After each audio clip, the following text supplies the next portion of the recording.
UGC के नए नियमों से कॉलेज का माहौल किस तरह से खराब हो सकता है, मैं आपको एक दो उदाहरण देता हूँ।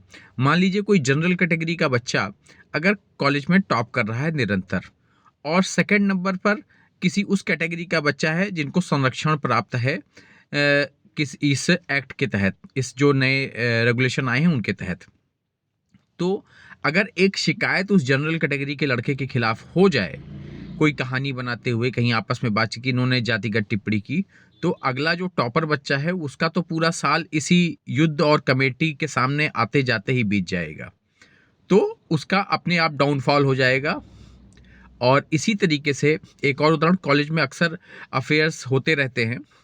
तो अगर कोई जनरल कैटेगरी और इस ऐसी कैटेगरी जिसके बीच में जिसको ये संरक्षण प्राप्त है, उनके बीच में अगर कोई अफेयर होता है और बाद में ये वो अफेयर लंबा नहीं चलता है, किसी वजह से टूटता है, अगला आदमी कहता है कि नहीं आपकी ये कैटेगरी है इसलिए हम नहीं इस रिश्ते को आगे बढ़ा सकते, तो कॉलेज परिसर में ये ऐसा बोलने के नाते भी एक ऐसी जांच बैठ जाएगी और ऐसे इंसिडेंट में वो जनरल कैटेगरी का आदमी फंस जाएगा।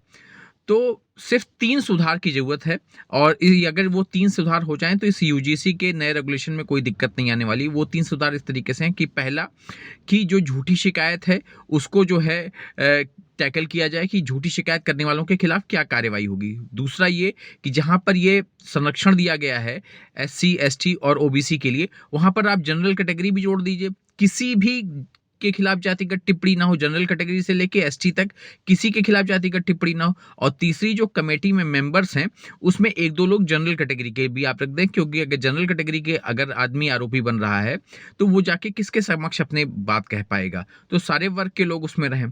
3 सुधार और फिर ये रेगुलेशन में कोई ऐसी दिक्कत नहीं है। प्लीज़ इस चैनल को लाइक और सब्सक्राइब कर दें, जिससे मैं आप तक लीगल अपडेट लाता रहूँ।